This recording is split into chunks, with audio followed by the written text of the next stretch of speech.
Sí, buenos días.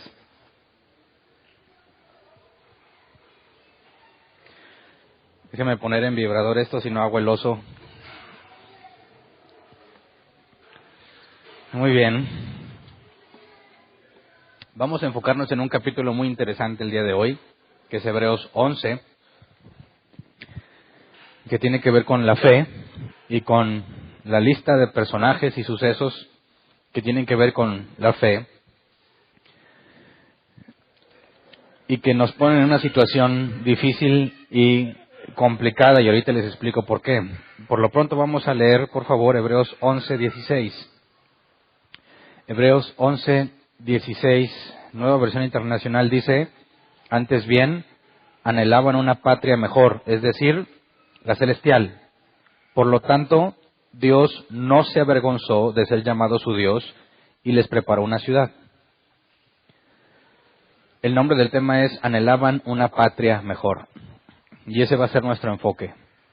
En medio de lo que vamos a leer hoy, el autor nos da una lista extensa, aunque dice que no terminó, que podía seguir diciendo o mencionando más ejemplos. Aún así es una lista extensa de cosas sucedidas que vemos claramente en el Antiguo Testamento de hombres y mujeres de fe. Entonces, cuando leemos este pasaje y esta lista, corremos un riesgo grave, y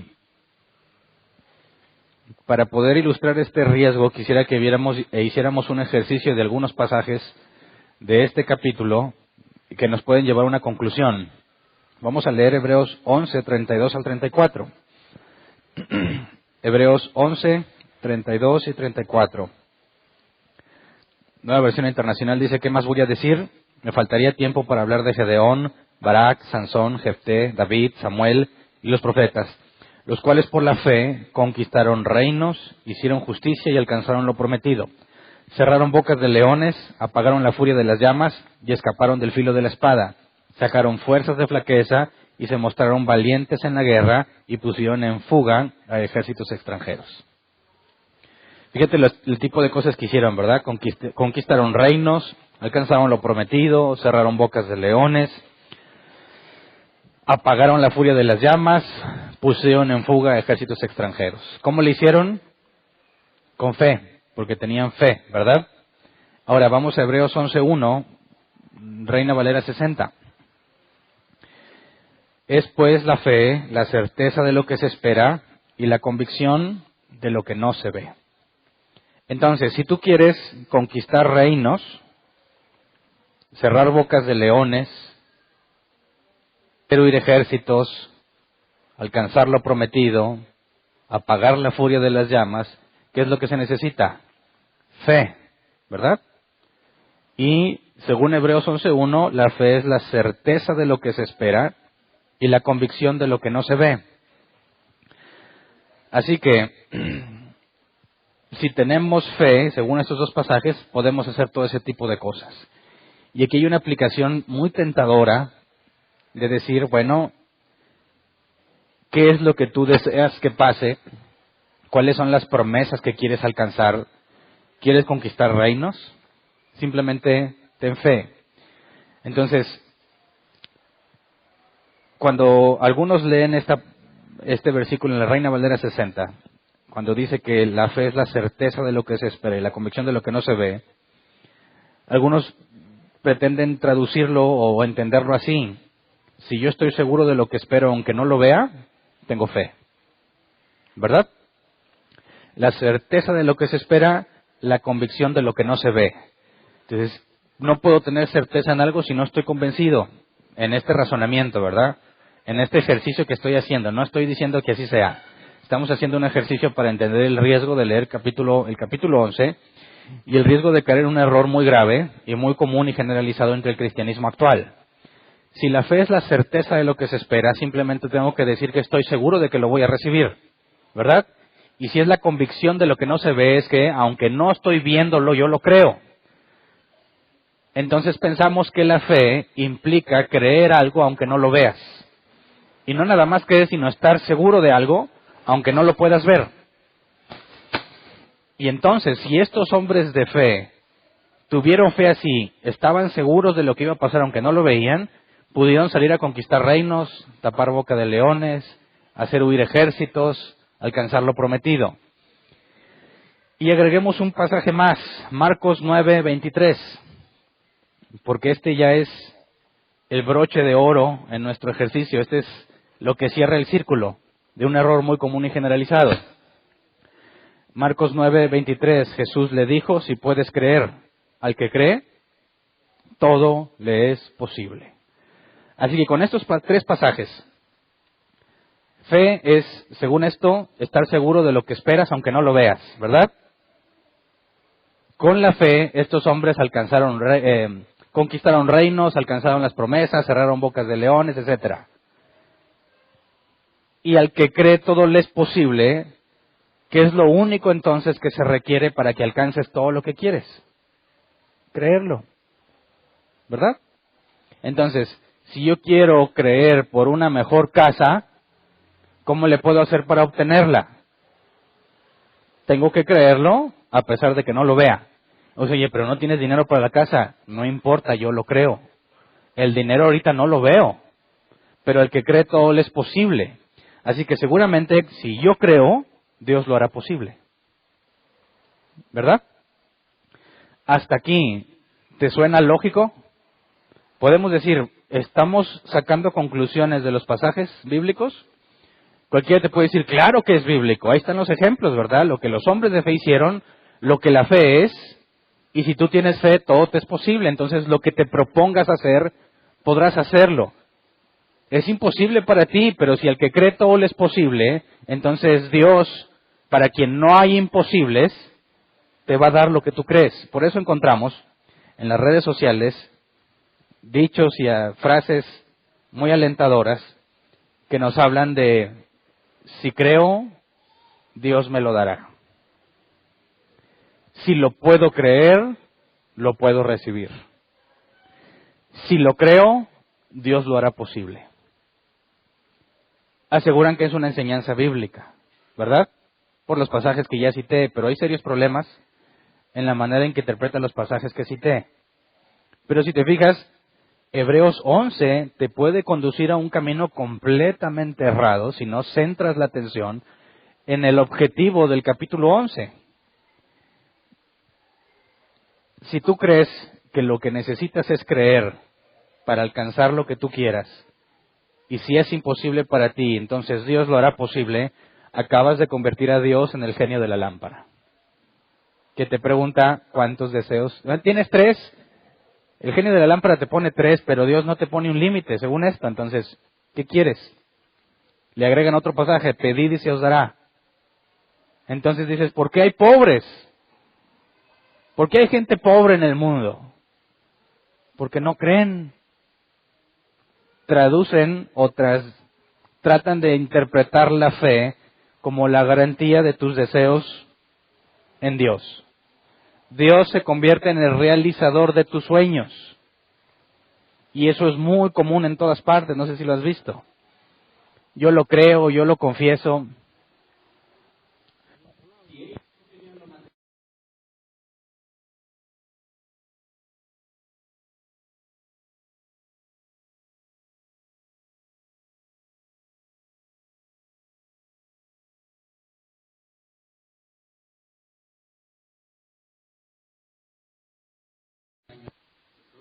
Que por medio de la supuesta fe, que se trata de creer en algo y estar seguro de que lo vas a tener aunque no lo veas, y al mismo tiempo se dicen cristianos, porque así era yo creía que lo iba a recibir y me jactaba de ser cristiano y trataba de hablar de Dios y de transmitir la idea de que lo único que necesitas es creer, pero estar bien seguro para que Dios te lo dé.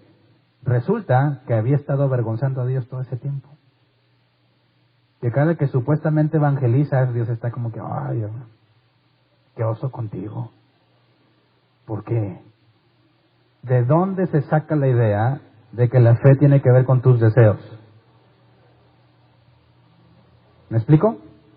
Ahí está el punto. Si tratan de utilizar pasajes bíblicos, pero a pesar de que mencionen los pasajes bíblicos, están concluyendo cosas que el pasaje bíblico no dice. Cuando leímos Hebreos 11.1, esto es la fe, la certeza de lo que se espera, de alguna forma piensan que lo que se espera es eso que tú deseas, ¿verdad? Es pues la fe y la certeza de lo que yo deseo, de lo que yo espero, según yo. Y ahí está el problema. ¿Qué esperaba Abraham? ¿Lo que él quería?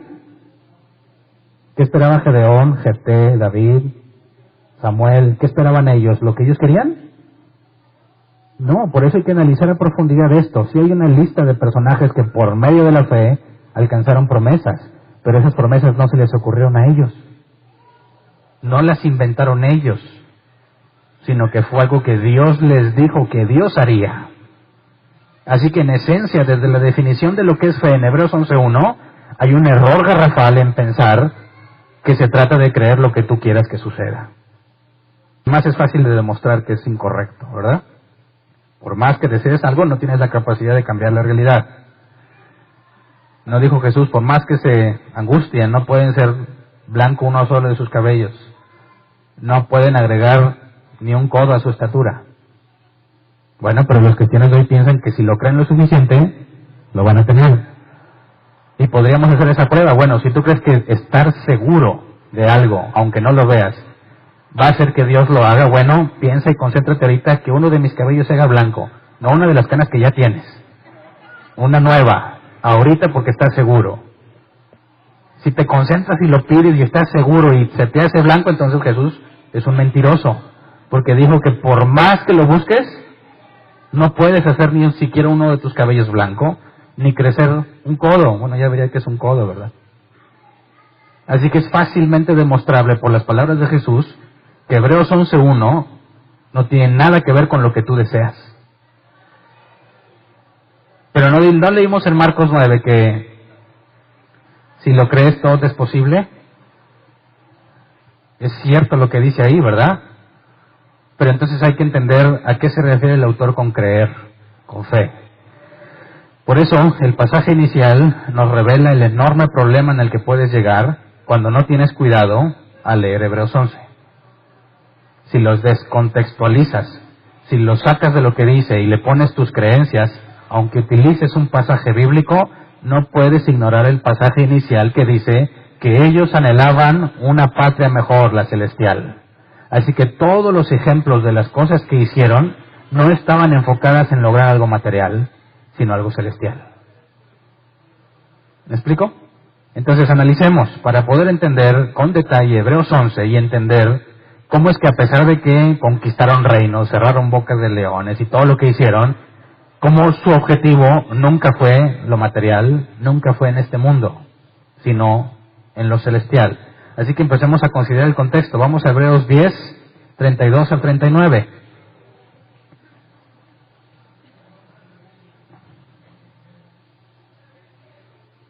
Hebreos 10, 32 al 39.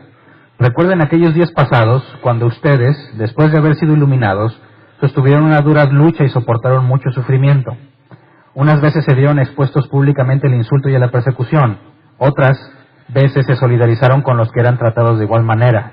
También se compadecieron de los encarcelados, y cuando ustedes les confiscaron sus bienes, lo aceptaron con alegría, conscientes de que tenían un patrimonio mejor y más permanente. Pausa. Fíjate cómo esto tiene mucho que ver con lo que están haciendo los héroes de la fe, nombrados en el capítulo 11. Los hebreos les dicen, ustedes soportaron mucho sufrimiento, sostuvieron una dura lucha, públicamente los insultaron y los persiguieron. Algunas veces ayudaron a los que eran perseguidos e insultados públicamente. Se compadecieron de los encarcelados, y esto lo vimos el miércoles a detalle. Y dijimos, muchos cristianos dicen, tenemos que ir a visitar a los de la cárcel. Y lo utilizan o concluyen usando este tipo de pasajes. Es bueno que los visiten, pero no habla de los encarcelados en sentido general, sino de los que fueron encarcelados por su fe en Jesús. Esa es la instrucción, visítalos a ellos, no te olvides de ellos, como cuando Pablo escribía sobre sus cartas, todos me abandonaron, nadie estaba al tanto de sus necesidades, tenía que decir, tráeme la capa que dejé en casa de Troas, si no me acuerdo, si bien recuerdo, tráeme esto, necesidades fundamentales que no estaba supliendo porque nadie lo estaba visitando.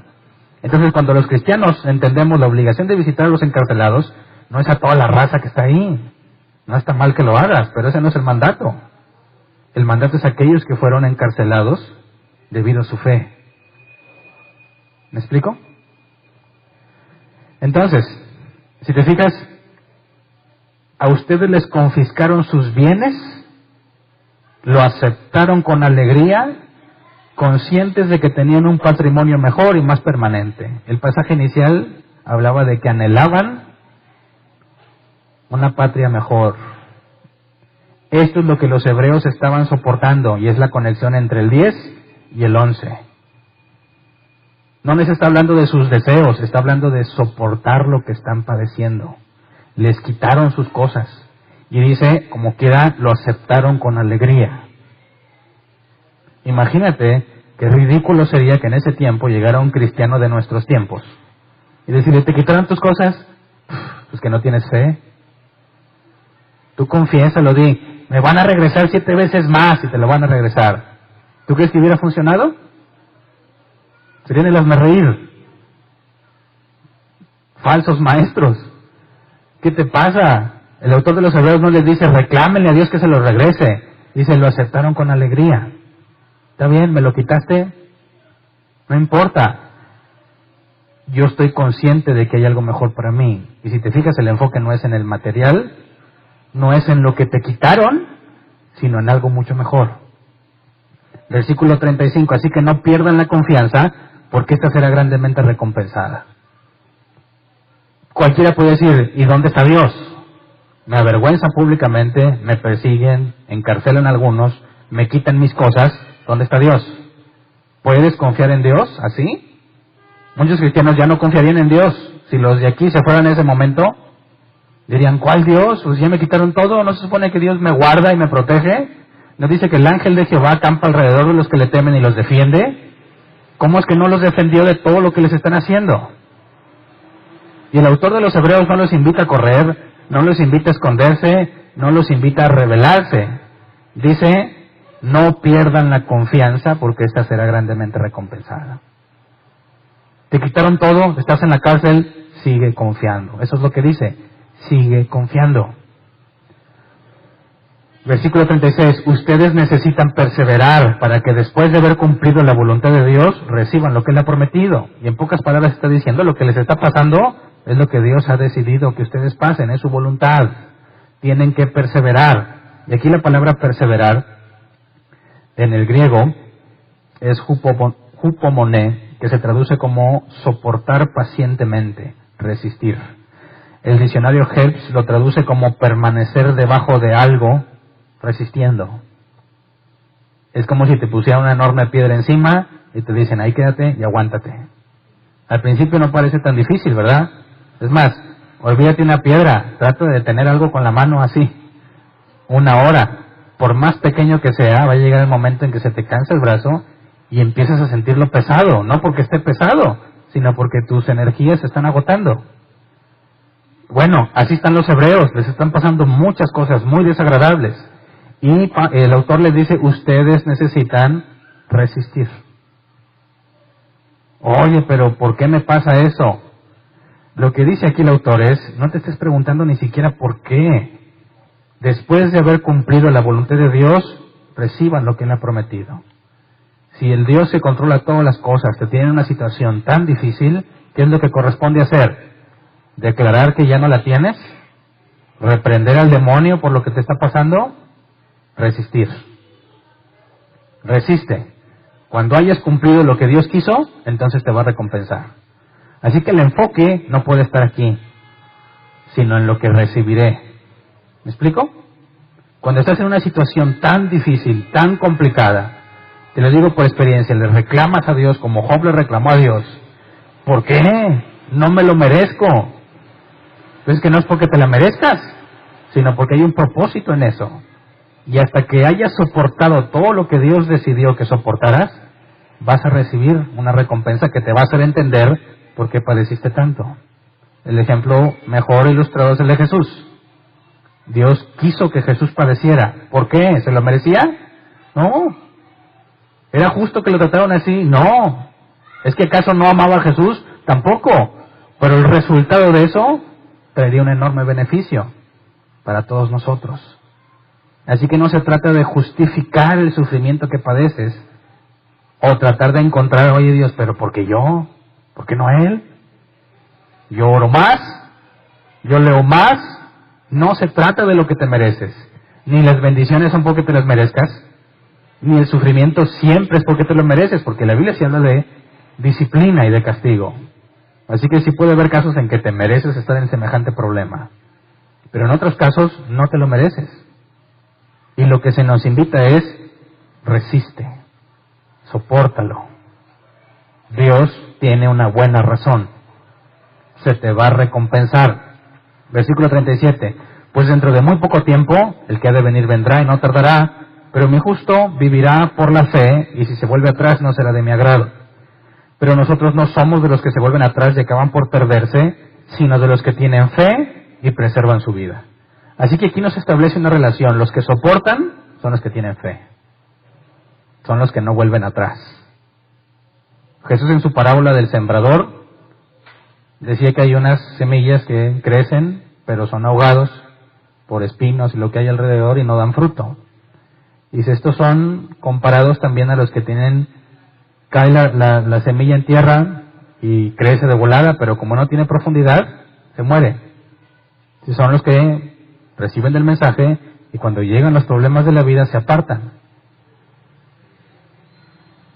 Así que el sufrimiento filtra a los que tienen fe de los que no. ¿Verdad? Y fíjate, este es el contexto. Ahora que va a hablar de la fe, es para explicar cómo la fe te lleva a soportar todo el sufrimiento que están soportando. Y cómo es que solo los que tienen fe lo soportan. Así que una persona que tiene fe no es la que tiene sus deseos cumplidos.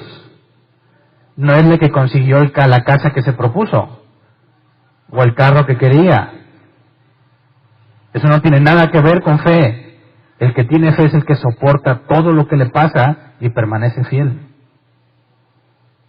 Así que de entrada vamos eliminando la idea de que tus deseos tienen algo que ver, ¿no? Si te fijas es todo lo contrario, es aguantarse, resistir, no teniendo lo que quizás quisieras tener. Y pongamos un ejemplo práctico. ¿Qué desearían los hebreos? ¿Prosperidad? Es no, de perdido que no me quiten mis cosas, que no me metan a la cárcel, que no se burlen de mí públicamente. ¿Verdad? Y aún eso, Dios había dicho, no. ¿Por qué? Porque hay algo mejor. Porque por medio de eso vas a obtener algo mejor. Entonces, el autor de Hebreos empieza a listar cuáles son esos beneficios. Porque la fe nos lleva a soportar. Entonces, Hebreos 11:1 dice, nueva versión internacional, ahora bien, la fe es la garantía de lo que se espera, la certeza de lo que no se ve. Y si te acuerdas, con la Reina Valera 60 no habla de garantías, habla de certeza. ¿Verdad? Después la fe, la certeza de lo que se espera, la convicción de lo que no se ve. Y la NBI, en lugar de convicción, pone certeza. Entonces dices, bueno, ¿cómo definimos la fe? ¿Es una garantía o no es una garantía? Porque si es una garantía, ya no depende de ti. Ya no depende de lo que crees. Es algo que tienes garantizado. Traducción lenguaje actual. Confiar en Dios es estar totalmente seguro de que uno va a recibir lo que espera. Es estar convencido de que algo existe, aun cuando no se puede ver. Y quita la palabra fe y pone confiar. Entonces, ¿es fe igual a confiar o no? ¿Y es garantía o es certeza? Por eso necesitamos irnos al original. La palabra fe la hemos visto muchas veces, pistis, pero quisiera que viéramos, la palabra pistis viene de otra más abajo, que es peizó. La raíz peizó, de donde viene pistis. Pistis es ser persuadido, tener fe en nuestro idioma. Peizó, de donde viene pistis, es estar convencido de lo que es digno de confianza. Es decir, si alguien me demuestra ser digno de confianza, estoy convencido de lo que él me diga. Entonces, la fe no tiene que ver con creer, sino con convencerte de algo que es digno de confianza.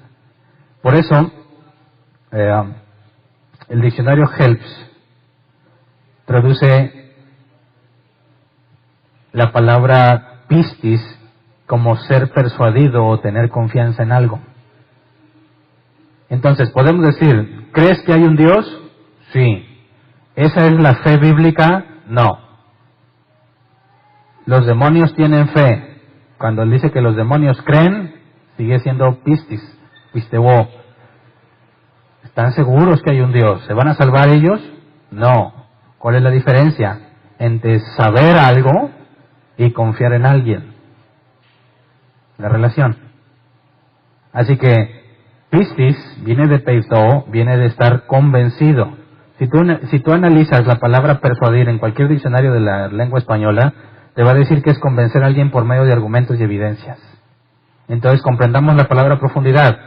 Estoy convencido porque se me convenció con argumentos y evidencias de algo que es digno de confianza.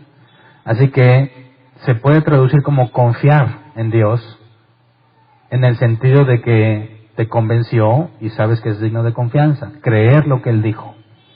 Y esta forma de resumirlo nos da la llave para ver todo lo que está pasando en Hebreos 11. No, la fe no verla como algo que él deseaba, no es algo que Abraham decía, pues yo lo deseo y sé que Dios me lo va a conceder porque tengo fe. No, sino que confiaba en Dios en lo que sucedería. No porque a él se le ocurrió, sino porque Dios dijo que así sería. Entonces la fe queda, vamos a ver que en el capítulo 11 queda particularmente bien reflejada cuando hablamos de confiar en lo que Dios dijo. ¿Me explico? Entonces, cuando dice que es certeza, la certeza de lo que se espera, ¿verdad? La palabra certeza, que la Nueva Versión Internacional traduce como garantía, es el griego upostasis, que se traduce como un soporte, algo que da estabilidad, por lo tanto garantía. El diccionario Jeff lo traduce como estar en un acuerdo garantizado. Y aquí hay una ilustración que he visto que se ha usado en muchos años. Vas a pelear contra el campeón antes dicen que de boxeo, vamos a ponerlo más difícil, de MMA. Un deporte todavía más sanguinario, donde el que gana es el que noquea al oponente o que se rinda, ¿verdad? Imagínate que te dicen tú vas a ir a competir contra el campeón y tú no tienes ni la condición ni nada como para poder enfrentarlo. Y luego te dicen, ¿sabes qué? Pero ya está arreglado. Vas a ganar porque el campeón y todo ya llegó a un acuerdo y te va a dejar ganar. ¿Le entras a la pelea? Y digo, bueno, pues ¿qué me voy a ganar, verdad? Si es el respeto de todos, pues no. Está bien que me va a dejar ganar, pero en ningún momento dice que no me va a golpear. ¿Verdad? ¿Quién ya le iba a entrar sin decirle? Voy a ganar. Bueno, sí, pero no significa que no te va a descontar. Así que te dices, ¿pero qué voy a recibir? ¿Qué te gustan? 6 millones de dólares. ¿Le entras? Está arreglado. Vas a ganar. ¿Me va a golpear? Sí, porque se tiene que ver real. ¿Le entras? 6 millones. Multiplícalo por 20, ¿qué está el dólar? ¿Cuántos milloncitos sacas? ¿Le entras? Está garantizado que ganas. Bueno, depende de quién me lo está diciendo también, ¿verdad? Si es un señor que no conoces y te dice, éntrale, ya tenemos todo arreglado. ¿Y tú qué vas a ganar? ¿Me vas a dar todos los millones y tú? ¿Cómo sé que es verdad? Por eso la fe tiene que creer con algo que es digno de confianza. Si Dios es digno de confianza y estás bajo un acuerdo garantizado, la seguridad con la que entras al ring, aún sabiendo que te van a poner una paliza, pero que a fin de cuentas tu mano va a ser levantada porque ganaste, sabes que va a ser difícil, pero sabes que ya está arreglado. Dice, según el original, eso es certeza. Así que no se trata de decir yo estoy seguro, no, se trata de que te lo garantizaron. Alguien que es confiable. No tiene que ver con lo que tú deseas que pase, no tiene que ver con la seguridad que tú sientas. ¿Me explico? Tiene que ver con la garantía, estar bajo un acuerdo garantizado. Y la garantía no proviene de ti. Cuando dice que es la certeza, vemos que es esto garantía de lo que se espera, que es eso que se espera. La palabra espera es el pisó, que se traduce como esperanza o expectativa. Y la convicción, la palabra es el echos, que se traduce como evidencia. Entonces es pues la fe. Hablando de fe es ser persuadido porque alguien es digno de confianza. La certeza, estar bajo un acuerdo garantizado de lo que se espera, de la esperanza que tengo, y la convicción de lo que no se ve, la evidencia de algo que aún no veo. Entonces hagamos traducción Hernán Valdés. Con las propias definiciones y traducciones que vimos, podemos decir que cuando dice la Escritura, la fe, es pues la fe, la certeza de lo que se espera, la convicción de lo que no se ve, podríamos traducirlo así. Confiar en Dios es como tener mi esperanza garantizada, es como tener la evidencia de algo que aún no puedo ver. Pregunto, ¿tiene que ver con tus deseos? No. ¿Tiene que ver con algo que tú crees que es seguro? No. Tiene que ver con algo de que yo no dudo, no voy a dejar que la duda pase por mi cabeza, porque si dudo la pierdo. No tiene nada que ver. Aquí estás hablando de alguien que es digno de confianza, que estás confiando en él y que estás bajo algo que está garantizado. Y se acuerdan, ya vimos que Dios interpuso juramento a su promesa, garantizándola. Así que si te fijas, sigue hablando de lo mismo que ya vimos. No tiene nada que ver con ese deseo positivo o declaración positiva. Dicen algunos, bueno, ¿qué tal si yo repito constantemente lo bueno que creo, de manera que me convenzo a mí mismo de que así es? ¿Verdad? Dicen, fíjate, nosotros no somos ganadores porque te sientes perdedor. Ah, pues sí. No, yo no creo que yo vaya a ganar.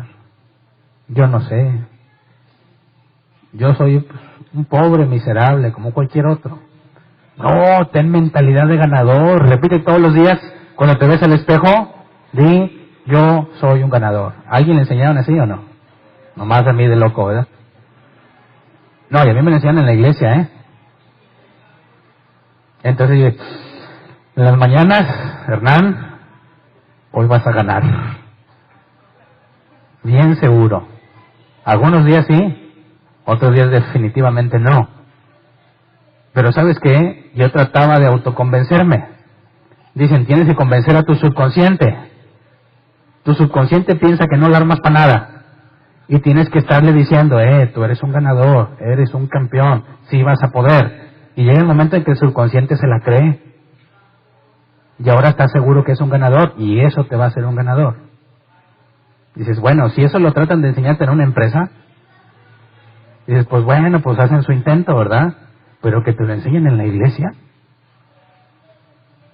Dices, ¿por qué? ¿De dónde te lo sacaste? Es el pensamiento positivo, de aquí viene. Lo que tú creas, eso es lo que Dios va a hacer.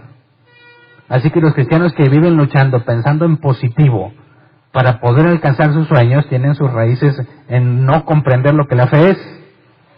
Ya que la Biblia dice que estás perdido, muerto en tus delitos y pecados. Nadie busca a Dios. Así que se trata de engañar a tu subconsciente para que ya no sea así.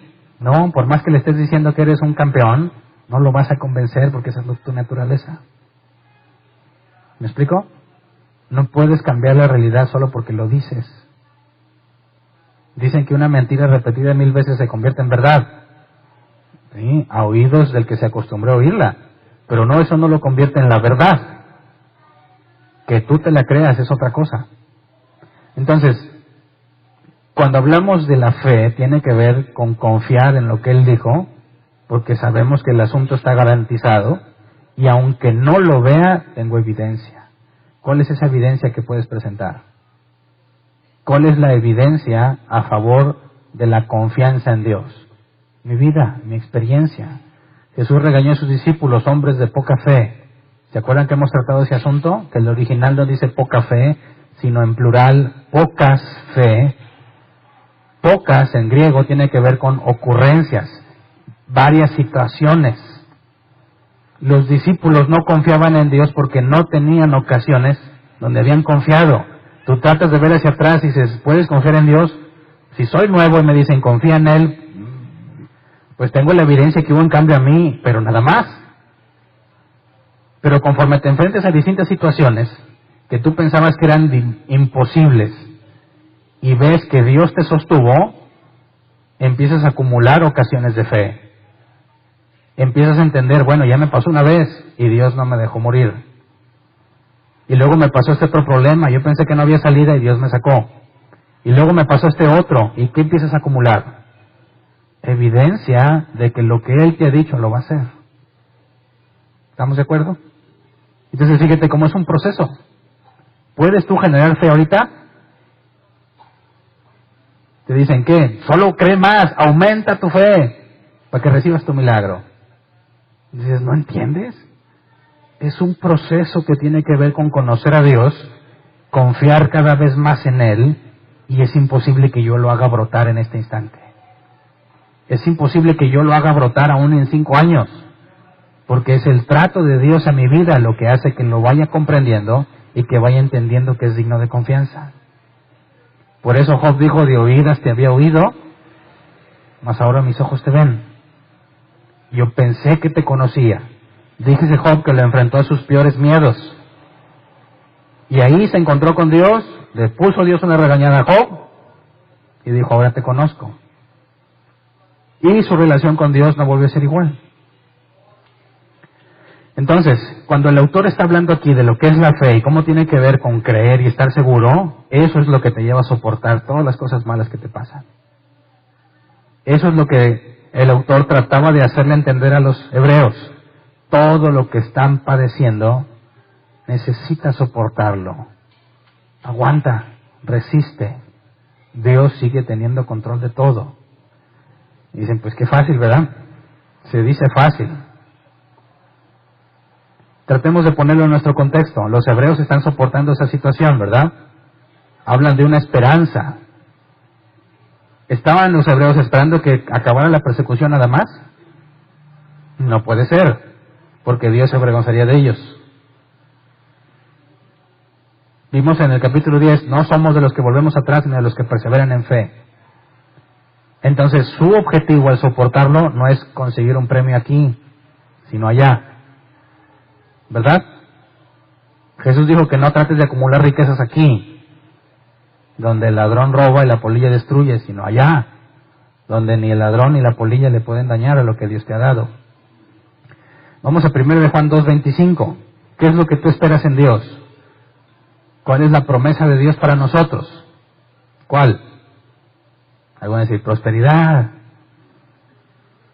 ¿Sí? Y Dios dijo, vayan y los haré ricos por todo el mundo. En el mundo tendréis aflicción, pero confiad, yo he vencido al mundo. ¿Verdad? Pedro dice, si Cristo padeció, ustedes también. Pablo dijo, sufre como buen soldado de Jesús. No puedes sacar del Nuevo Testamento la idea de que Dios tiene un plan maravilloso para tu vida, en el sentido de que todo te va a ir bien, vas a prosperar, tu familia va a estar unida. Jesús dijo, no crean que vine a traer unión, sino traer espada. No vine a traer paz, sino espada. Entonces no puedes del Nuevo Testamento sacar que Dios tiene un plan de prosperidad y éxito para mi vida. Es claro que se te promete lo contrario. ¿Verdad? Entonces 1 de Juan 2:25 dice, y esta es la promesa que Él nos hizo, la vida eterna. Y sabemos que si no tienes fe no la vas a poder alcanzar. Entonces la fe tiene que estar basada en la certeza de lo que esperas. Lo que esperamos es eso. ¿Y la certeza cuál es? ¿Cuál es la garantía? 2 de Corintios 1, 21 al 22. 2 de Corintios 1, 21 al 22.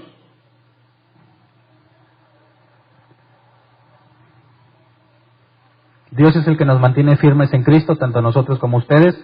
Él nos ungió, nos selló como propiedad suya y puso su Espíritu en nuestro corazón como garantía de sus promesas. Entonces, la certeza, la garantía que tenemos, ¿cuál es?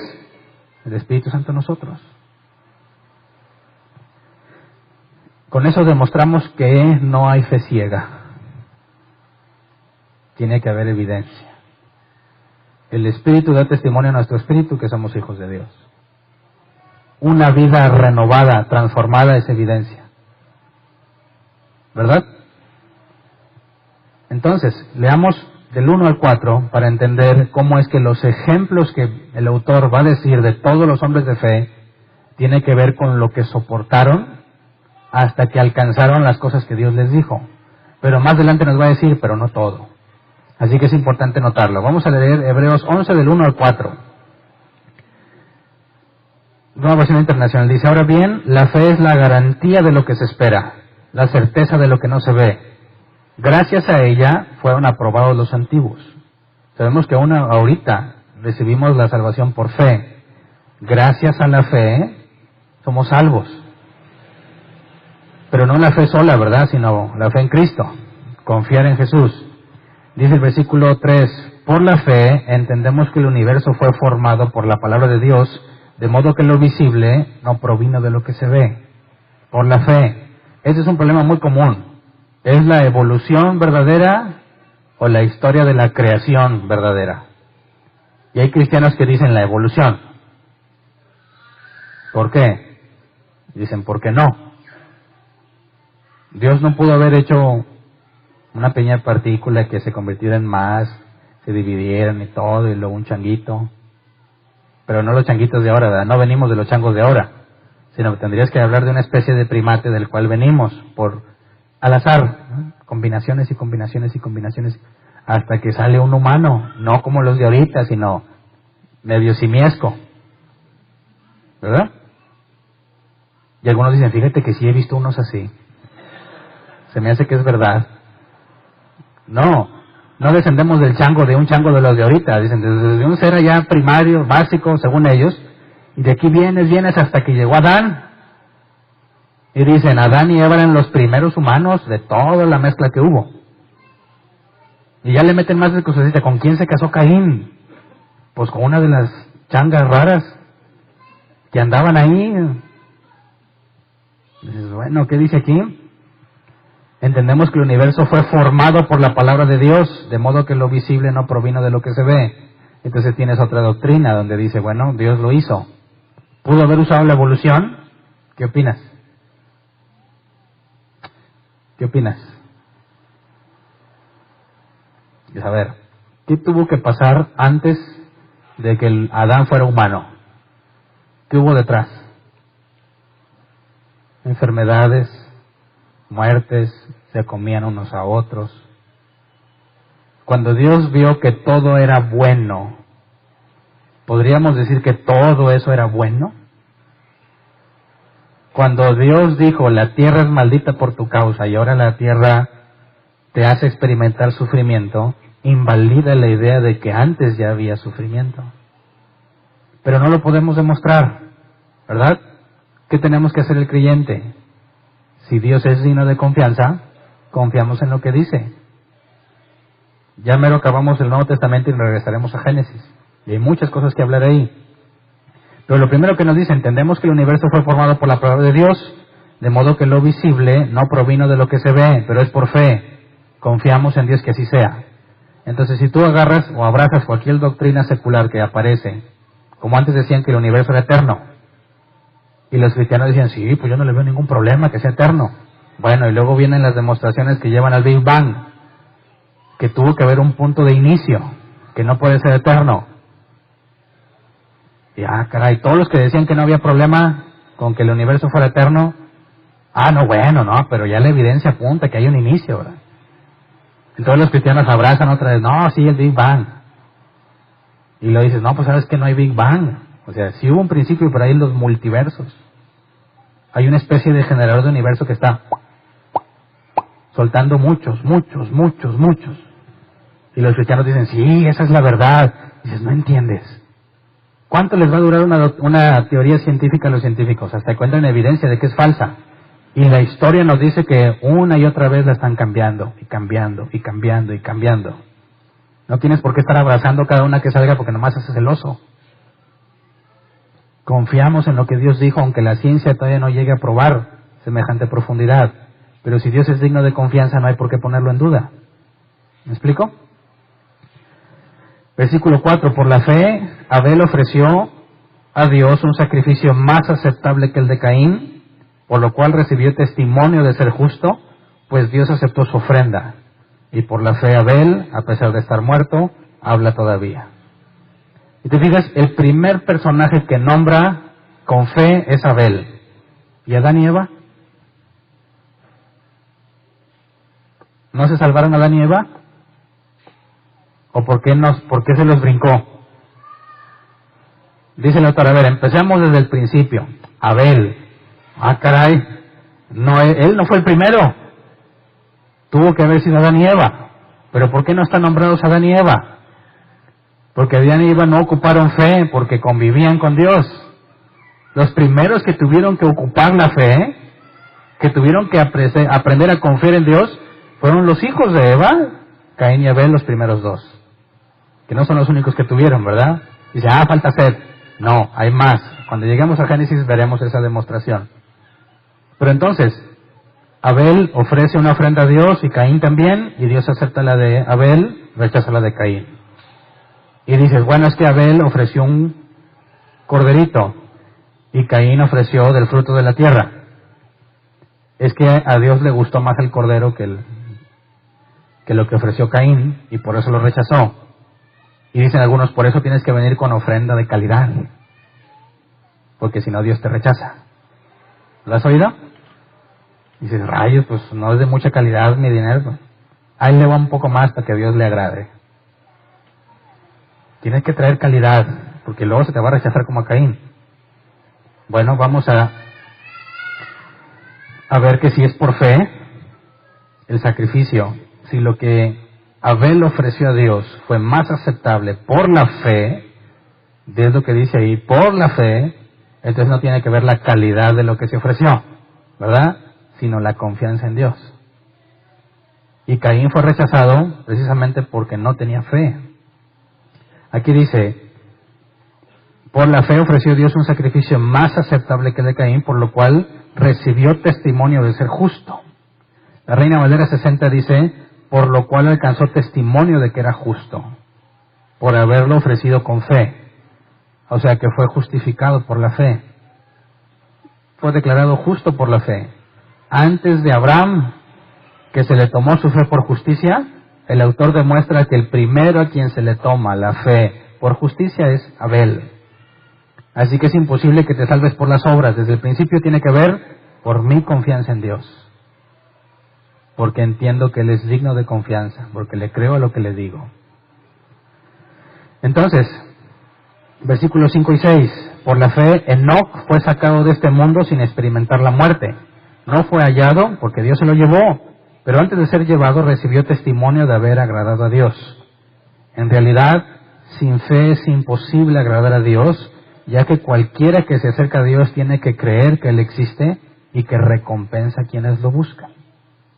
Entonces sabemos que Enoc no se murió, se lo llevó. Antes de llevárselo, dio testimonio de haber agradado a Dios. Así que fue por la fe.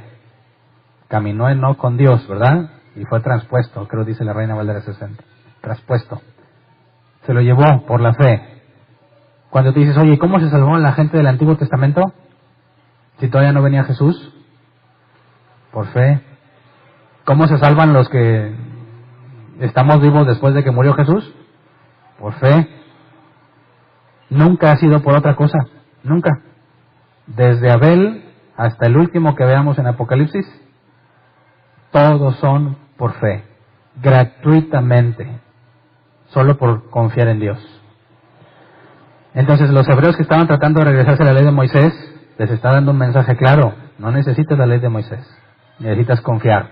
Soportar lo que te está pasando. Sin fe es imposible agradar a Dios. ¿Por qué? Porque no le crees, porque no confías en Él. ¿Cómo te puedes acercar a Dios? Decir, Señor, como hay canciones ahí de esas del mundo de que, como dicen, ya están bien borrachos y que no se la pueden quitar del corazón. Y creo que le dice, que le pide a su mamá que le diga a Diosito que se la quite del corazón. Y tratan de pedirle a Dios ese tipo de cosas. Arráncamela del corazón. Sáname a mi hijito enfermo. Y hacen lo que pueden con tal de conseguir algo, pero no confían en Dios. Es un experimento. A ver si jala, a ver si me lo sana, a ver si me lo concede.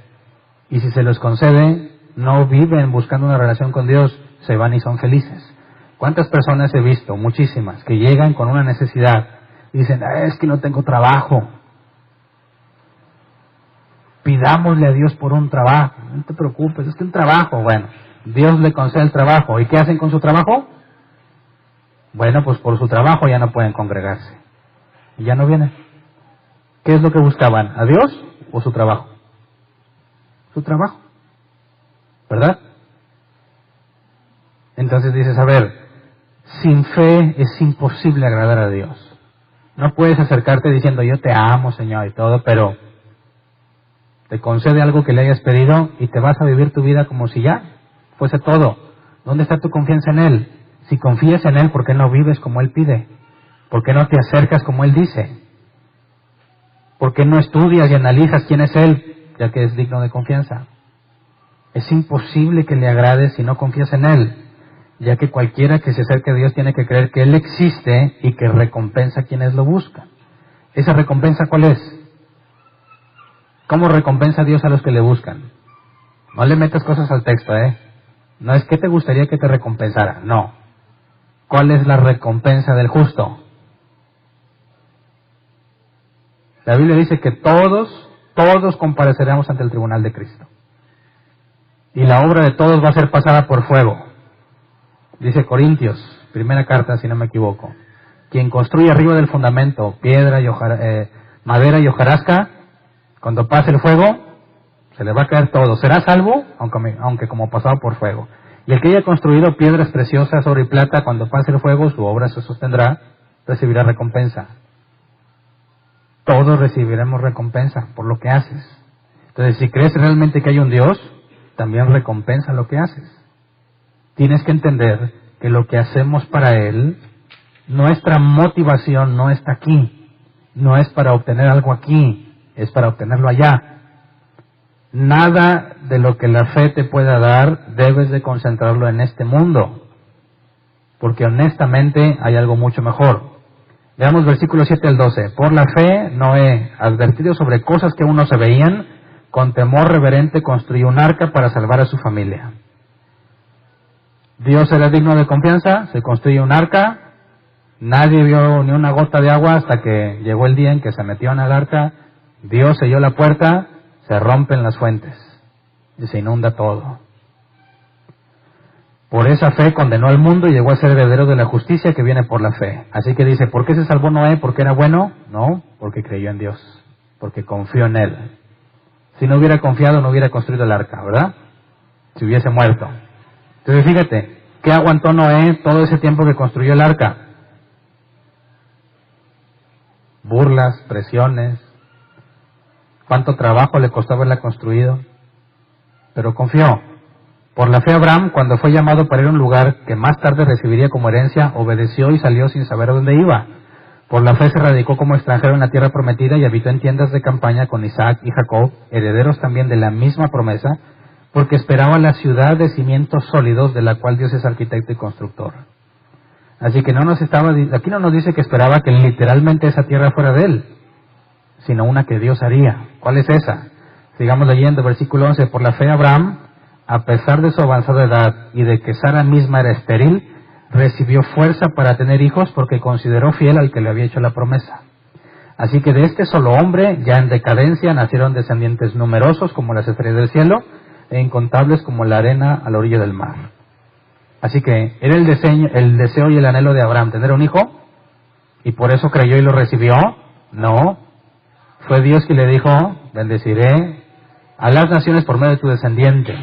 Así que la idea de tener un hijo no era de Abraham, fue de Dios. Y Abraham soportó todo ese periodo, cometió errores, llegándose a Agar, pero aguantó, se echó un montón de broncas con su esposa, no podían vivir en el mismo lugar, tuvo que correr a Agar y a su hijo Ismael, una problemática que se generó, pero seguía soportándolo, esperando en que Dios cumpliera. Versículo 13, todos ellos vivieron por la fe y murieron sin haber recibido las cosas prometidas. Más bien, Las reconocieron a lo lejos y confesaron que eran extranjeros y peregrinos en la tierra. Así que esto puede ser muy decepcionante para algunos. Vivieron por la fe y murieron sin haber recibido las cosas prometidas. Y espérate, sí recibió Isaac, y sí fue prosperado, y sí se le dio un nombre, todos reconocían a Abraham. ¿Cómo es que no recibieron lo prometido? Por eso dejó en claro, no era lo material, sino lo espiritual. El poder estar con él, no lo recibieron, se murieron sin alcanzarlo. Pero ¿cuál es el ejemplo aquí? Hebreos tienen que resistir hasta la muerte. Si tienes fe, vas a resistir hasta la muerte. Fíjate qué contrario es a que Dios quiere darte una vida mejor. Dios no quiere que sufras. Dios no quiere que estés pobre.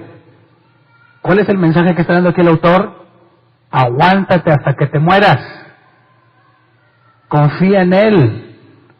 A pesar de lo difícil, sigue confiando hasta que llegue el día en que te mueras. Ellos se murieron sin alcanzarlo. Si tenemos la fe de Abraham, haremos lo mismo. Moriremos sin dejar de confiar. Por más difícil que sea la situación, la única opción que tiene un creyente que tiene fe en Dios es la muerte. No hay forma de que deje de confiar en Dios. ¿Me explico? No tiene nada que ver con tus deseos de casa, carro, salud. Tiene que ver con resistir. Versículo 14 al 16. Al expresarse así, claramente dieron a entender que andaban en busca de una patria. Si hubieran estado pensando en aquella patria de donde habían emigrado, habrían tenido oportunidad de regresar a ella. Antes bien, anhelaban una patria mejor, es decir, la celestial. Por lo tanto, Dios no se avergonzó de ser llamado su Dios y les preparó una ciudad. ¿Cuál es esa ciudad? Eso lo veremos en Apocalipsis. Pero fíjate desde dónde está apuntando para allá. Así que ningún cristiano debe enfocar las metas a lograr en este mundo, sino en el venidero. ¿Por qué nuestros hermanos cristianos en Siria mueren decapitados, crucificados, despedazados, con tal de no negar su fe? ¿Porque esperan que Dios les dé un carro mejor? ¿Una mejor casa? No, porque lo que viene no se compara con lo que hay aquí. De hecho, todos vamos a vivir eternamente, todos, creyentes y no creyentes. Lo importante es ¿dónde? ¿Con Dios o sin Él? Así que lo que puedes vivir aquí no se compara con lo que va a haber allá, en ninguno de los dos lados.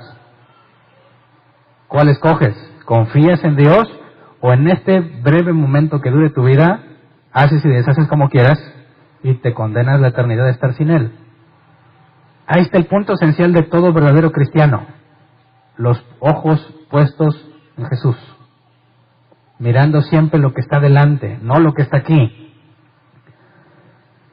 Eso es lo que hace que Dios no se avergüence de ti.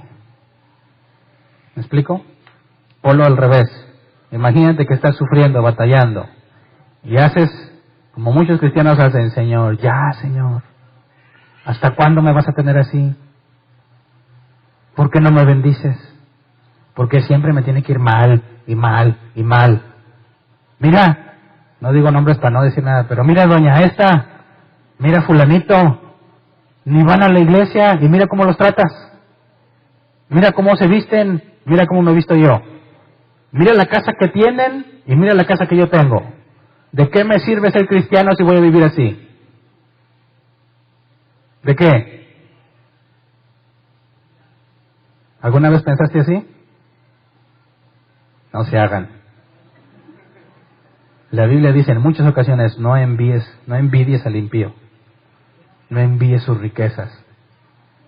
Todos pasamos al menos una vez por ahí, que le estás echando ganas porque dices: pues quiero conseguirme un carrito o algo, y luego ves al mundano mugroso que se sacó un carro en el sorteo TEC.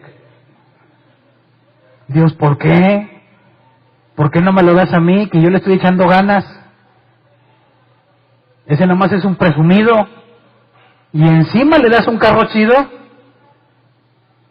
Pues de una vez mátame, dicen. ¿Eso hace que Dios se sienta orgulloso de ser llamado tu Dios? Es eso. Ay, qué oso contigo, oso, vergüenza. Pero si estás nuevo, te tiene mucha paciencia. Te va llevando, mira Hernán, sales un poquito del problema. Mira cómo yo tengo poder para sacarte de ahí en cualquier momento. ¿Ok? ¿Entiendes? Bueno, ahí va de nuevo. Ah, Señor, ¿por qué? Te saco otra vez. Mira. ¿Ya ves cómo te puedo sacar en cualquier momento? Vas de nuevo otra vez y te vuelves a quejar. Y lo digo por experiencia. Ya está, hasta que en su misericordia y su paciencia, dices, ya entendí cómo está este asunto, ¿verdad? Dios va a quitarme esta presión cuando Él quiera. Y te lo he dicho en otras ocasiones, así de simple. Puedes estar en una crisis tan profunda y Dios la resuelve en una sola llamada, en un instante. Te habla, necesito que hagas esto, y entra el dinero. Así de fácil. Y entiendes, yo estoy angustiando, el estómago, toda la gastritis, la acidez, no puedes dormir, no hayas cómo resolverlo, y en una llamada lo arregla. Y dices, ¿para qué estaba yo haciendo tanto escándalo? Si era cuestión de esperar. Eso es lo que dice el autor, es cuestión de resistir. Y cuando hayas logrado eso que él propuso, esa voluntad, se te va a recompensar. Y no estoy hablando de que te va a dar todo el dinero del mundo, sino que vas a comprender quién es Él, cómo hace las cosas, y la próxima crisis que enfrente, no vas a andar muriéndote. Vas a reenfocar.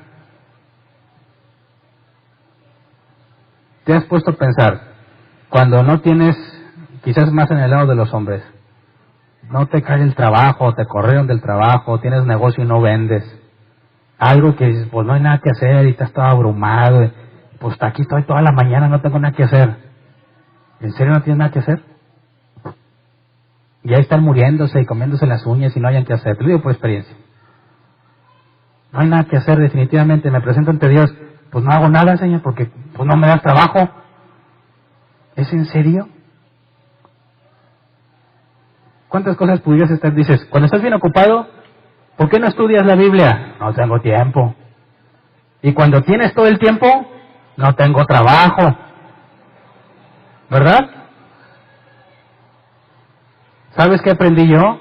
Que cuando por más que buscaba trabajo y no me daban, y por más que trataba de vender, nadie me compraba nada, y tenía 2, 3 días en los que no había nada que hacer, y aprendí que por más que me esté yo angustiando, las cosas no van a cambiar, me puse a estudiar. Me puse a hacer ejercicio. Y mira, estaba tan feliz que decía, Señor, no es necesario que me mandes el trabajo. Porque de repente caían cosas y chambitas que sacas adelante y aprendes cómo es que puedes confiar en Él. Y cuando Él te da un tiempo libre, no significa que estás mal, significa que hay algo que tienes que ocupar, que de otra forma no lo ocuparías. Y empiezas a pensar distinto. Ahí están las recompensas. Te está cambiando la vida en delante. No vas a estar revolcándote de angustia sin dormir. Vas a decir, a ver, tengo un periodo de tiempo y lo voy a aprovechar. Arregla el lavabo que tiene goteando quién sabe cuántos años. Pasa tiempo con tus hijos. Los paganos se preocupan por qué han de comer, qué se van a poner y dónde van a vivir. Eso es lo que Jesús dijo. Los paganos se preocupan de esas cosas, pero ustedes no. Porque su Padre que está en el cielo conoce sus necesidades. ¿Entiendes la fe de la que habla? Lo resisto porque es confiable. No me desespero porque aprendí a confiar en Él. Así que cuando me presento ante Dios digo, no tengo trabajo, no tengo esto, el otro, pero no creas que perdí mi tiempo. Aproveché el tiempo haciendo esto, esto y esto y esto. Y no fue en vano. Y empiezas a madurar y empiezas a avanzar. ¿Cómo le hiciste para salir de tu situación? Nunca me salí. Aprendí a estar allí y el problema se solucionó. No desapareció la crisis, dejó de afectarme la crisis. Porque Dios me demostró que es confiable.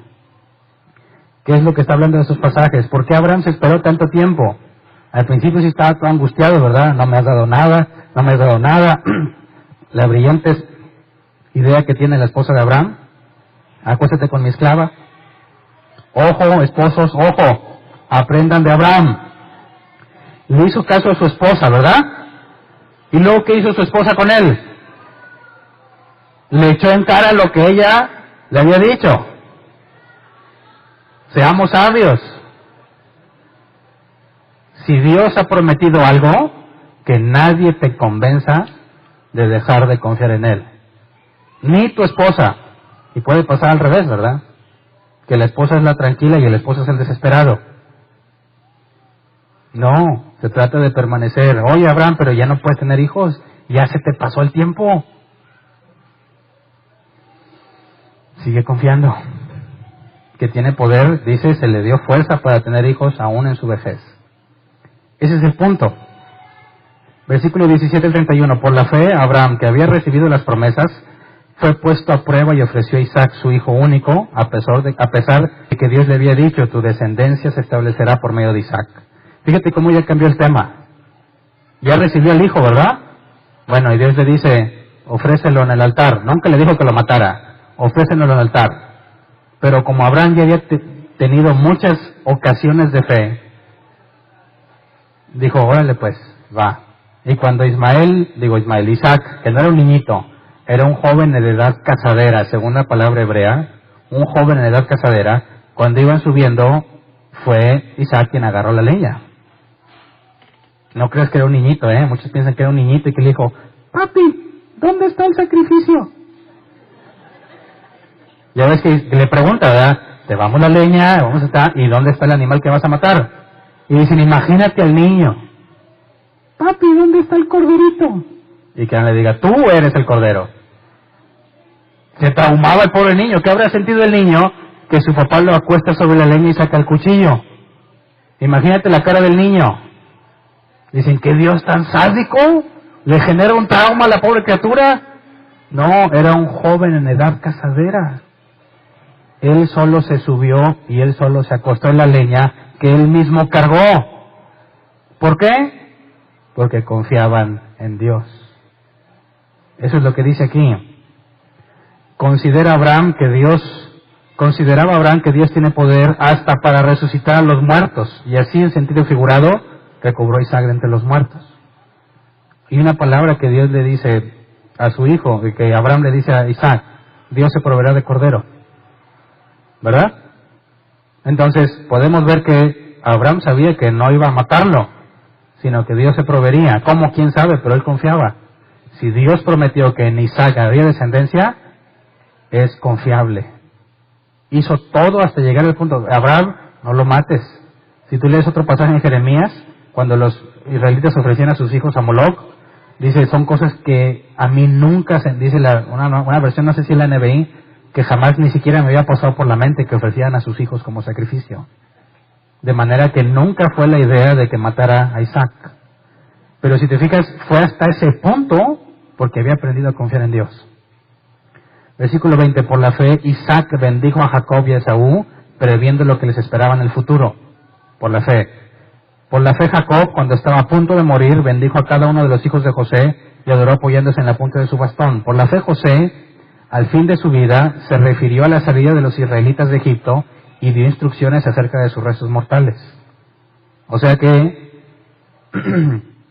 José sabía que se le había prometido que llegarían a una tierra, que Dios, ¿se acuerdan que le dijo a Abraham: tu descendencia será esclavizada, pero luego yo los libraré y los llevaré a otra tierra? José lo creyó y dijo: cuando eso pase, no sean malos, no me vayan a dejar aquí. Pero ya vas a estar muerto, no me importa, sacas mis huesos y te los llevas. Quería de perdido que sus huesos quedaran allá, que aunque él no había visto que Dios cumpliera eso y no había evidencia ni siquiera de la esclavitud, porque él era gobernador y su familia vivía en una posición privilegiada, sabía que tendría que venir esclavitud y que Dios cumpliría lo que dijo. Así que en confianza, confiando en Dios, le dice: cuando se vayan, sacan mis restos. 22. Por la fe, Moisés, recién nacido, fue escondido por sus padres durante 3 meses, porque vieron que era un niño precioso y no tuvieron miedo del edicto del rey. Fíjate, no lo guardaron porque estaba bonito, ¿eh? Dicen, ay, tan chulo mi hijo, no voy a dejar que lo maten. No era eso, por la fe. Los papás de Moisés no lo rescataron porque era su hijo chulo. Eso tampoco significa que dijeron, mátalo, no. Sino por la fe en Dios, confianza en Dios. Lo que hicieron fue movido por confiar en Él. No fue, pues bueno, pues de perdido que se ahogue, pero yo no lo veo al soltarlo en el río, ¿verdad? No, están confiando en Dios. Por la fe Moisés, ya adulto, renunció a ser llamado hijo de la hija del faraón. Prefirió ser maltratado con el pueblo de Dios a disfrutar de los efímeros placeres del pecado. Y esto es un gancho al hígado para todos los que hablan de prosperidad. ¿Qué hizo Moisés con toda la prosperidad que tenía? La hizo a un lado y estuvo dispuesto a ir a padecer con los suyos. Dice, consideró que lo propio por causa del Mesías era una mayor riqueza que los tesoros de Egipto, porque tenía la mirada puesta en la recompensa. Así que ya estaba prosperado. Él pudo haber dicho, mira, pues tú nomás créelo y mira hasta dónde he llegado. ¿Y qué hizo con toda esa riqueza? No sirve comparado con lo que Dios ofrece. No sirve comparado con estar con Dios. Así que renuncia a todo y se va a hacer el trabajo que le correspondía. Lo rechazaron, ¿verdad? El pueblo no lo aceptó y se huye a Madián. Pero fue movido por la fe. Lo que pasa es que no sabía que no era el tiempo. Dice el versículo 27, por la fe salió de Egipto sin tenerle miedo a la ira del rey, pues se mantuvo firme como si estuviera viendo el invisible. Aquí no es cuando huyó, cuando se huyó sí fue por miedo. Salió de Egipto es cuando sacó a todos los israelitas, a pesar de que el faraón sabía que venía y los iban a matar. Por la fe celebró la Pascua y el rociamiento de la sangre, para que el exterminador de los primogénitos no tocara a los de Israel. Por la fe el pueblo cruzó el Mar Rojo como por tierra seca, pero cuando los egipcios intentaron cruzarlo, se ahogaron. Por la fe cayeron las murallas de Jericó después de haber marchado el pueblo 7 días a su alrededor. Ese es un ejemplo claro de fe, ¿verdad? Que te hace pensar que darle 7 vueltas a la ciudad va a lograr algo. Por la confianza que tenían en Dios, vieron lo que sucedió. Nota que no dijeron, ya sé, se me ocurre esto. Vamos a declarar en fe que si le damos 7 vueltas, se va a caer. Eso no es lo que pasó. Dios le dijo, denle 7 vueltas y al final tocan la trompeta. Nunca les dijo que se iba a caer, ¿verdad? Así que imagínate el pueblo que estaba defendiéndose de ellos. Dicen, ahí vienen los israelitas. Y vienen todos los israelitas, ¿verdad? De que vienen. Van a la puerta. Y ya dieron vuelta. Dice, pues ¿qué están haciendo? Y dan alrededor de toda la ciudad. Y con los escudos no atacan, no hacen nada, nomás van dando la vuelta. Entonces imagínate que tú eres un guardia y los vas siguiendo por toda la barra. Ya van a la entrada y ya se fueron. ¿Qué les pasa? Bueno, al día siguiente, ahí vienen otra vez, todos listos. Vienen, se dan su vuelta y se van. Y pues están locos. Y al final, yo pienso que ya estaban relajados, ¿no? Ahí vienen otra vez. Se van a echar su vuelta, y se echaron su vuelta, ¿verdad? Ahí va, Pero esta vez fue diferente. Tocan la trompeta y se caen las murallas. Ahora sí la corredera, porque nadie estaba listo para pelear. Pero Dios no les dijo que se iban a caer las murallas. Lo hicieron confiando en Él. ¿Verdad? Por la fe la prostituta Rahab no murió junto con los desobedientes, pues había recibido en paz a los espías. Versículo 32, ¿qué más voy a decir? Me faltaría tiempo para hablar de Gedeón, Barak, Samson, Jefté, David, Samuel y los profetas. Fíjate que este pasaje te lo leí al principio, ¿verdad? Fíjate, los cuales por la fe conquistaron reinos, hicieron justicia y alcanzaron lo prometido, cerraron bocas de leones, Daniel, ¿verdad? Apagaron la furia de las llamas, los amigos de Daniel, escaparon del filo de espada, sacaron fuerzas de flaqueza, se mostraron valientes en la guerra y pusieron en fuga a ejércitos extranjeros. Pausa. ¿Son cosas que ellos planearon? Son cosas que tuvieron que hacer confiando en Dios. Dice, hubo mujeres que por la resurrección recobraron a sus muertos. ¿Se acuerdan del hijo de la mujer que alojó a a Eliseo durante cierto tiempo, que se le murió y Dios lo resucitó. Otros, en cambio, fueron muertos a golpes, pues para alcanzar una mejor resurrección no aceptaron que los pusieran en libertad. Otros sufrieron la prueba de burlas y azotes, e incluso cadenas y cárceles.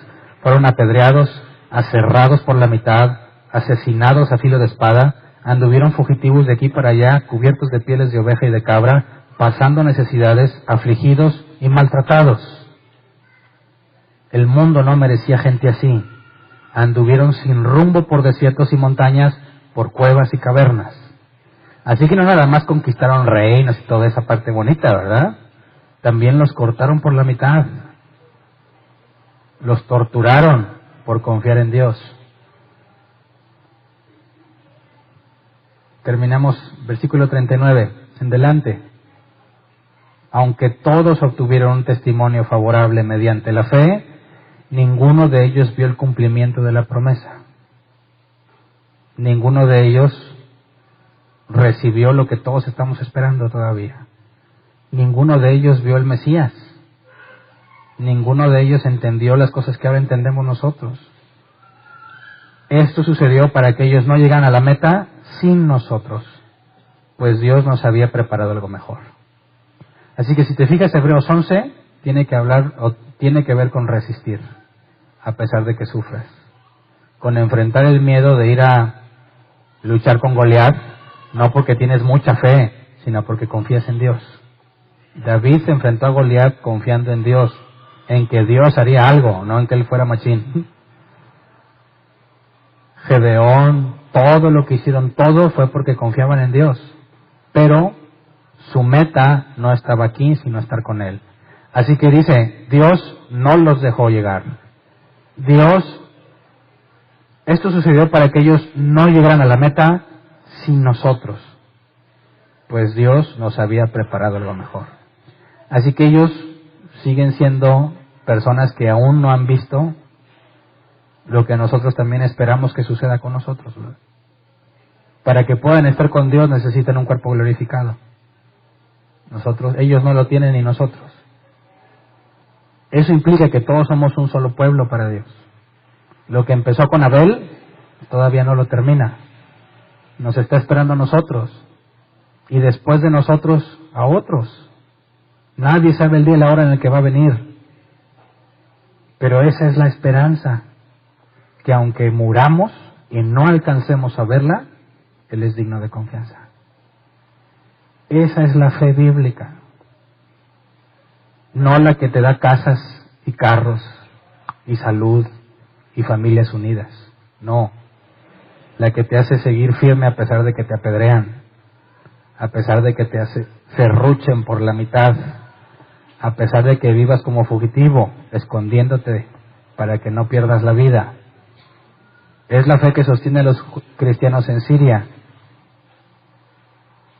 Es la fe que sostiene a muchos alrededor del mundo que los están matando por creer en Jesús. No provoquemos la vergüenza de Dios poniendo los ojos en lo terrenal. ¿Me explico? Si alguien venía pensando que pues anda pobre y pensabas que Dios te iba a sacar de pobre, te tengo noticias. ¿Verdad? A lo mejor sí, a lo mejor no. ¿Quién sabe?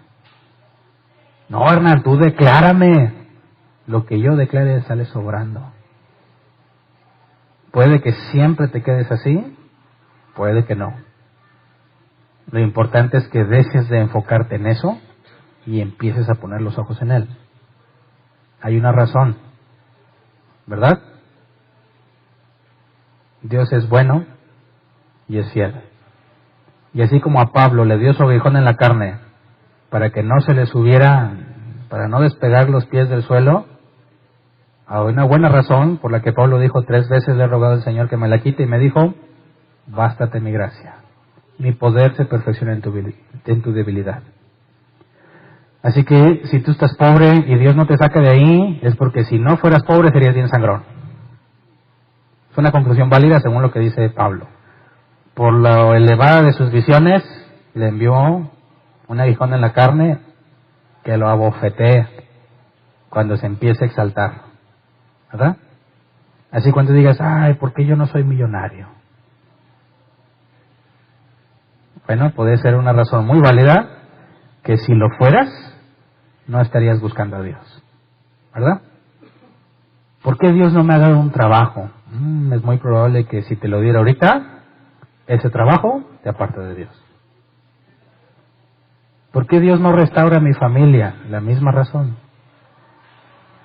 Quizás si no tuvieras los problemas que tienes, no buscarías a Dios. Así que, ¿qué es lo más importante para Dios? ¿Que te sientas bien o que pases la eternidad con Él? Que pases la eternidad con Él a cualquier precio. Y el claro ejemplo es Jesús, ¿verdad? Y lo imitamos porque Jesús voluntariamente se ofreció. Nosotros decimos, Señor, hágase tu voluntad y no la mía. Eso es la fe. Eso es lo que debemos imitar en ellos. A cada uno de nosotros nos llevará a situaciones distintas, pero tenemos la misma promesa. Resiste. Sé fiel hasta la muerte y verás cumplido lo que se nos ha prometido. Vamos a ponernos de pie, vamos a orar.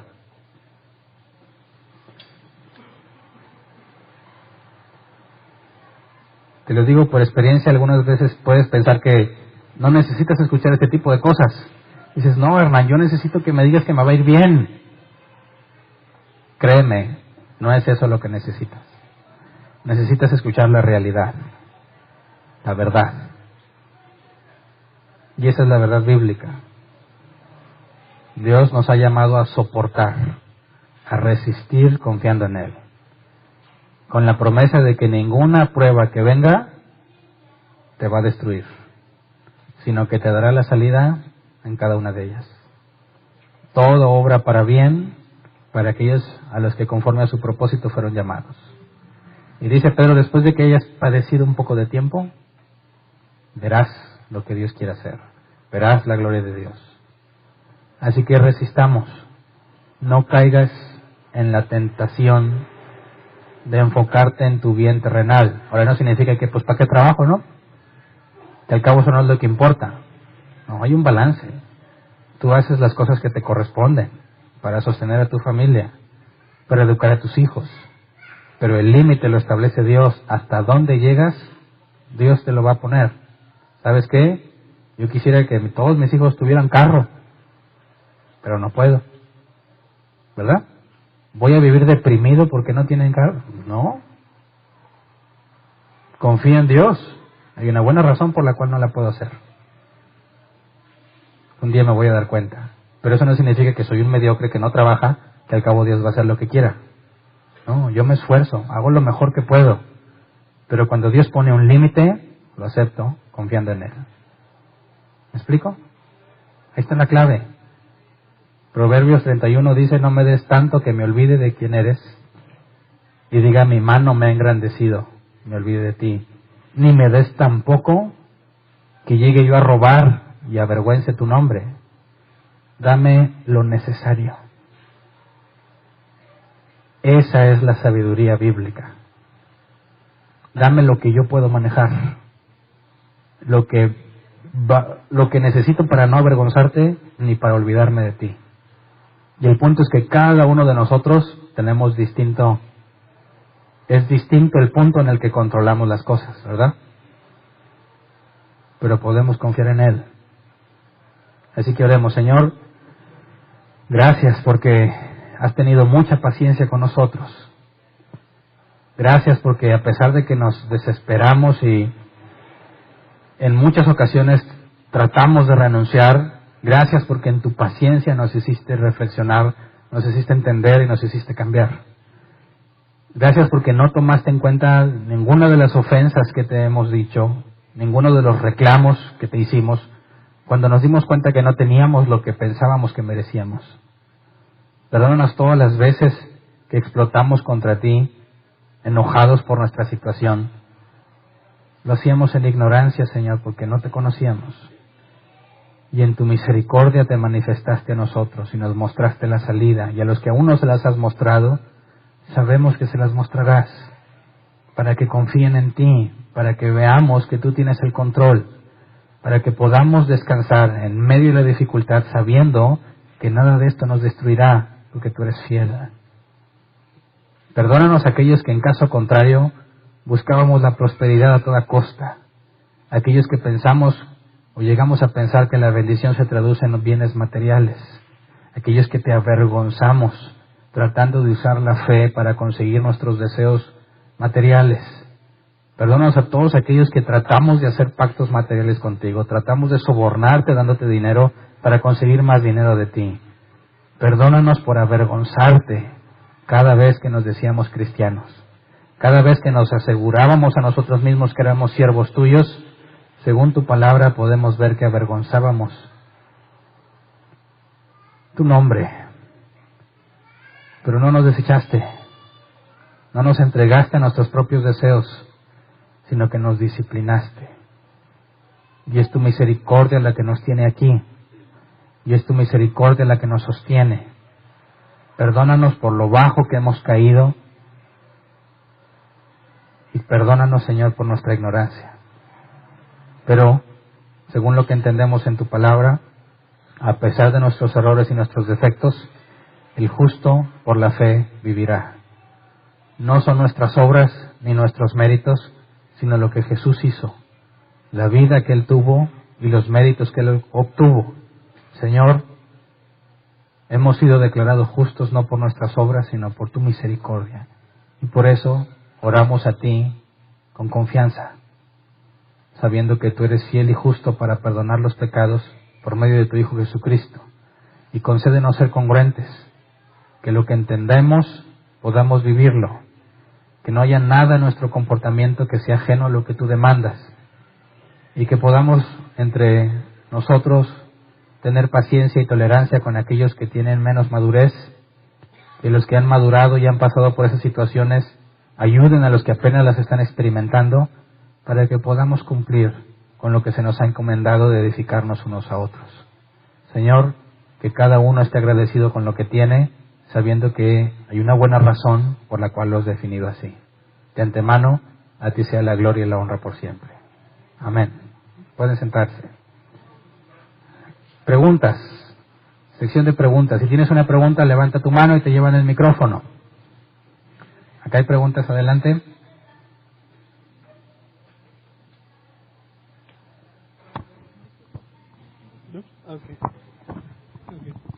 Sí.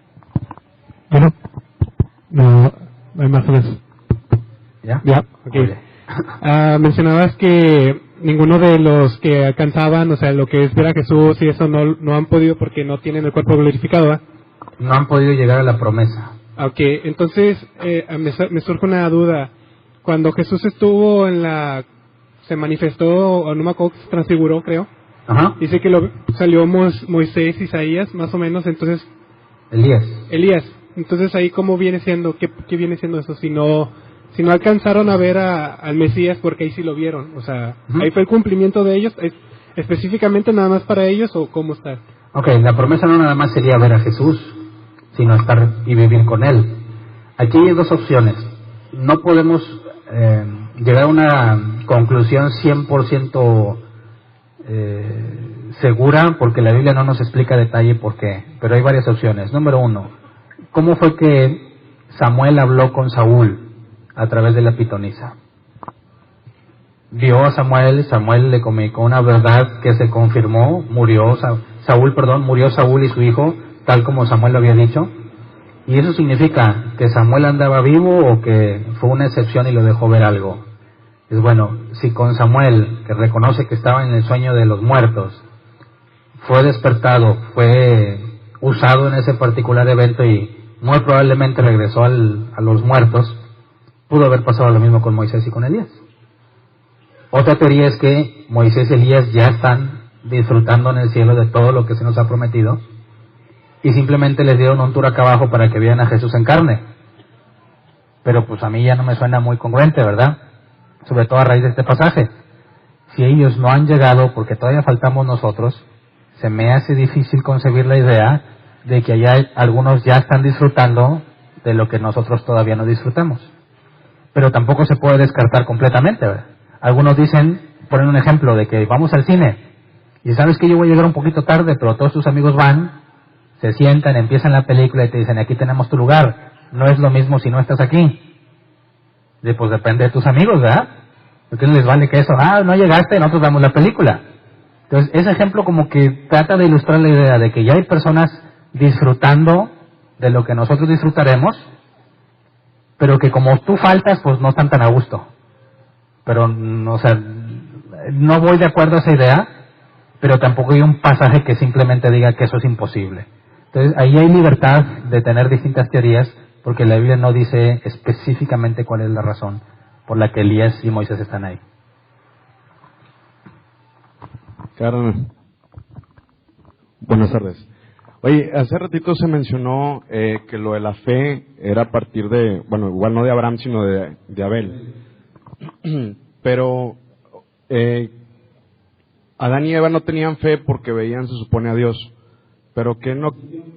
Caín y Abel también veían a Dios. Sí, pero no vivían con él.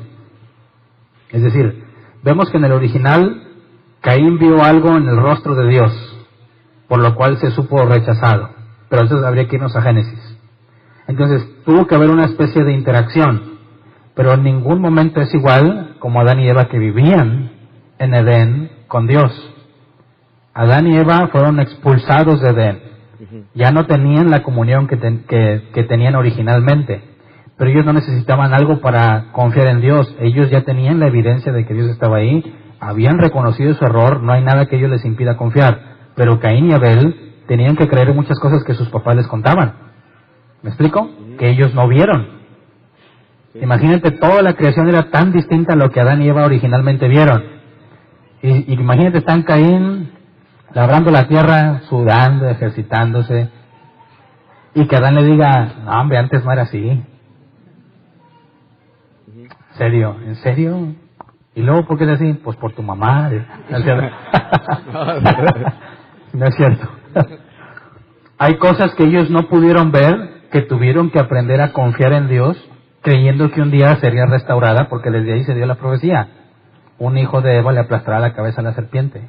Entonces ahí tenían que empezar a hacer uso de la fe, confiando en Dios, para alcanzar salvación, cosa que Adán y Eva no requirieron. Okay. ¿Alguien más?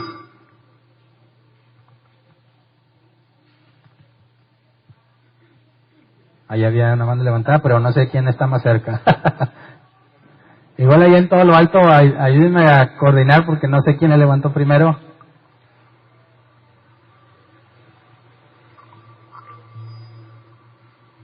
Buenas tardes. Buenas tardes. Hebreos 11:5 dice, por la fe no fue sacado de este mundo sin experimentar la muerte. Ajá. No fue hallado porque Dios se lo llevó. Mi duda es que cuando dice que fue llevado por Dios, ¿es que ya está con Dios?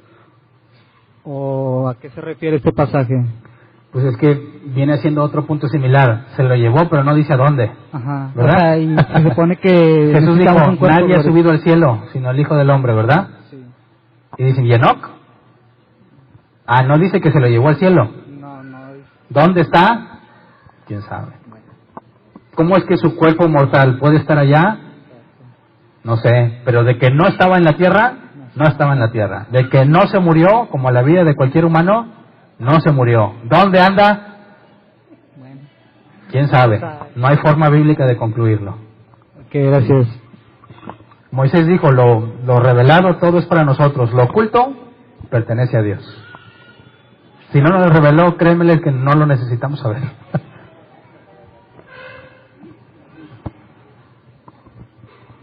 Hola. Oye, Hernán, ¿por qué en Hebreos 11, bueno, lo voy a leer, dice, por la fe, Moisés, hecho ya grande, rehusó llamarse hijo de la hija de Faraón, escogiendo antes ser maltratado con el pueblo de Dios que gozar de los deleites temporales del pecado, teniendo por mayores riquezas el vituperio de Cristo que los tesoros de los egipcios. Sí. Mi duda es, ¿por qué Cristo? O sea, ok. ¿a qué se refiere con el vituperio de Cristo si Cristo pues todavía faltaba mucho, ¿no? Sí, habría que ver el contexto. Eso no significa que Moisés sabía de Jesús. No, sino que el Cristo en el original tiene que ver con el ungido, el elegido. Moisés se sabía ungido, elegido. Habla de el rol que le correspondía a él como Mesías, no de Jesús Mesías, ¿verdad? Entonces, por aceptar el rol que él consideró que tenía, lo despreció todo. Fue a su pueblo y lo rechazaron. 40 años después lo vemos que regresa, pero con autoridad que Dios le concedió, ¿verdad? Entonces el punto es que Moisés tuvo que tomar la decisión de tomar el rol de ser el elegido por Dios para liberar a los israelitas, y sabía todo lo que iba a provocar y aún así lo aceptó. A eso se refiere ese pasaje. Ok, gracias. ¿Dónde más había manos levantadas?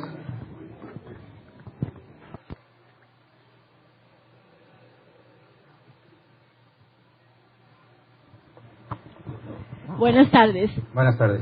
Hoy hablamos de la fe, pero meramente nada más la de Hebreos o de la fe en general en la Biblia. Solo hay un tipo de fe que salva. Recibimos justicia por medio de la fe en Jesús.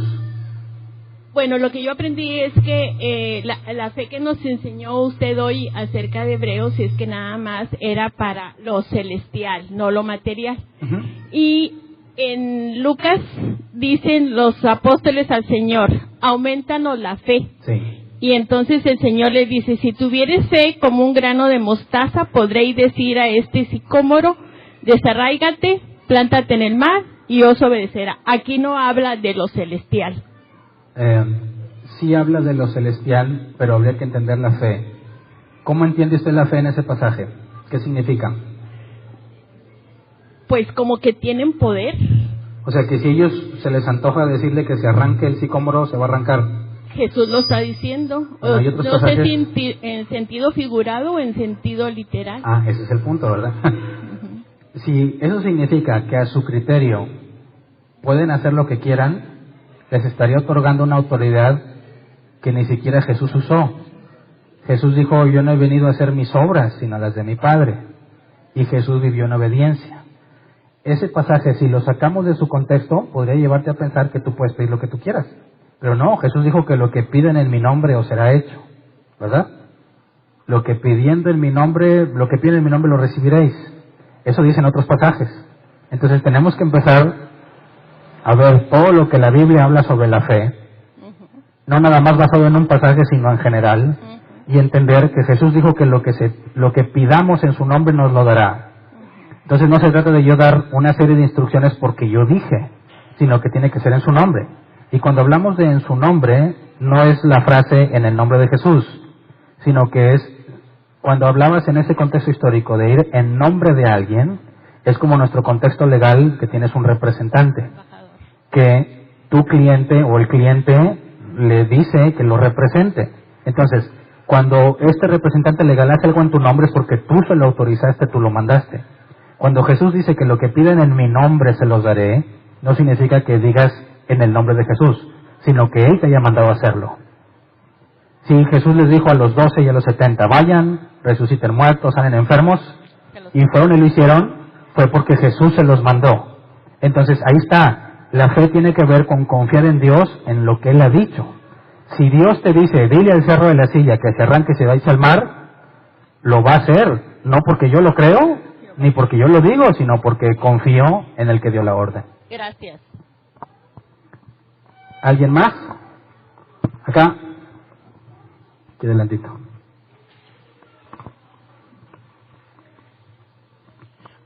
Buenas tardes. Yo tengo una duda en cuanto a cuándo puede llegar a concluir en lo implícito de la Biblia. Por ejemplo, hoy llegaste a concluir de que Dios se avergüenza de los que pues desean las cosas materiales, ¿no? Uh-huh. Pero no dice eso en la Biblia. No, pero por cuanto anhelaban una patria mejor, no se avergüenza de ellos. Uh-huh.